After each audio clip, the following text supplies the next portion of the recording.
You're walking alone down a dark, dusty road through a finca in Guatemala. It is so dark you can hardly see. Your path lit solely by the light of a large full moon overhead. A cold breeze tickles your skin as you hear the faintest sound of hooves trotting in the distance. The sound of horses grows louder and louder, and you can just make out another sound. The faintest sweet melody of a guitar? Your abuela warned you about this one. Tonight on Midnight Cryptid Club. Hello everyone, and welcome to the Midnight Cryptid Club. I'm your host, Natalie Rose, and today is week 3 of Hispanic Heritage Month. I do actually have a little bit of a confession to make. These next 2 cryptids we're going to be talking about are more paranormal legends than monsters, but it just didn't feel right to explore the rich tapestry of Hispanic folklore and leave these 2 beings out of the mix. It is also October, our first week of spooky season, so we have the makeup and the pumpkin to match, because we obviously have to celebrate, even if we are in the middle of nowhere. But before we get into today's episode, you know the drill. If you're not a member of the club yet, hit that like button for me and be sure to subscribe, because we discuss a different monster every Friday at midnight. Today, we are talking about a legend that has inspired fear in the hearts of Central Americans for generations, El Sombrerón. Literally meaning the Hat Man, the legend of El Sombrerón comes from Guatemala but is known throughout Central America.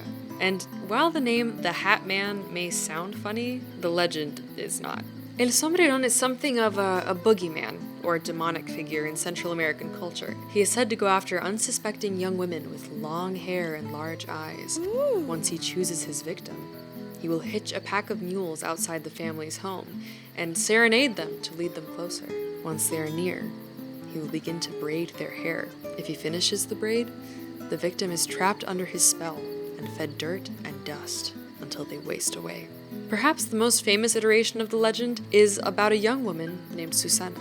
In the neighborhood of La Recolección lived a beautiful young girl named Susana. She had long hair and large brown eyes. She loved to look out her window and admire the moon and the stars. One night, Susana was outside admiring the full moon when she heard the faint sounds of a guitar. She was approached by a short man dressed fully in black, a large black hat on his head, and a sinister smile on his lips.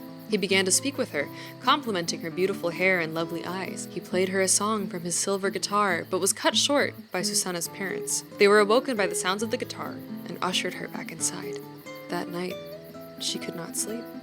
And when she awoke the next morning, her hair was in a long braid. She couldn't remember having done it herself. The next night, the strange man returned, serenading Susana outside her window once again, keeping her awake. Whatever food she tried to eat turned to soil, and soon she stopped eating altogether. She quickly began to fade. Her parents called priests, doctors, even shamans, but nothing worked. Finally, in a desperate attempt to rid themselves of El Sombrerón, her parents cut off her hair and took it to be blessed by a priest. That was enough to deter the spirit and make him move on to the next victim. Allegedly, one can also give him a piece of black cloth and soap. You have to ask the spirit to bleach the black cloth with soap if he wants his advances to be successful. This way, he will go to the river and attempt to wash the cloth, only to give up after being unable to cleanse it fully. Another way to get rid of him is to ask him to fetch you water using only a net. Essentially, this entity can be tricked into attempting to complete a fool's errand if he believes he must accomplish it to demonstrate his love. Descriptions of the creature differ slightly, but maintain the all-black attire, silver guitar, and of course, signature large black hat. Some versions of the tale also mention him wearing pointy boots with spurs on them. No matter what the description, it's all pretty scary stuff. It seems like Susana was actually one of the lucky ones, as other stories mention how some women fully descend into madness due to what they believe to be heartache for the spirit. Some women will just die of a broken heart, and El Sombrerón will abduct their souls to stay with him forever. In some versions of the legend, he seems very upset that he killed his beloved and will visit on occasion to cry at her grave. El Sombrerón's origins are suspect at best. One story of Mayan origin tells of a wild young man whose family wanted to help him. They sought out the help of a brujo, or medicine man warlock situation. The brujo told them to make as big of a hat as possible, which is a unique prescription. And once they had done it, they infused the hat with magic. When the sun put it on, he began to struggle under it and couldn't take it off, which made all the local townsfolk make fun of him incessantly. According to the legend, he stopped getting any taller, but gradually grew much more scary. Well, maybe because everyone was ridiculing him all the time, but who knows. Eventually, he learned how to use the magic from the hat and was able to scale walls, walk across ceilings, and even turn invisible, wreaking a lot more chaos than he did before. Not sure if the brujo really helped in that situation, but that's just a legend. While there aren't any direct ties to the story of El Sombrerón, I think it's safe to say that there is likely a connection.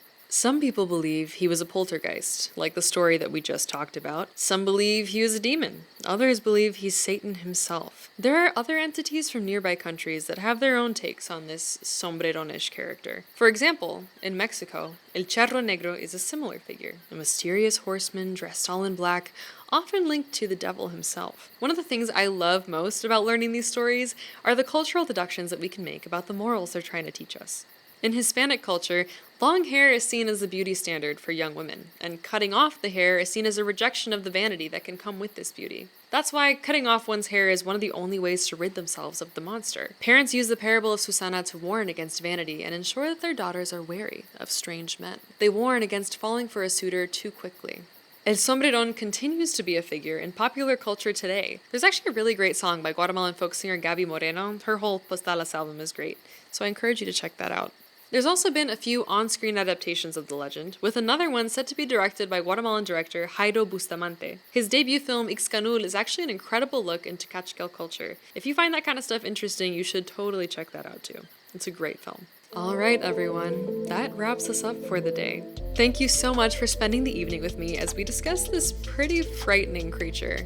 I'm heavily considering a pixie cut now. Next week, we keep the creep train rolling and talk about possibly our most iconic spirit cryptid yet, so keep a lookout for more info on that one. I wonder what other stories or legends from your childhood still stick with you now. I feel like we kind of all grew up with a few, and I'd love to know more about yours. But for now, good night, sleep tight, and don't let the monsters bite. El Sombrerón's only using an... Yeah, thank you. Una vez más, por favor. Cut.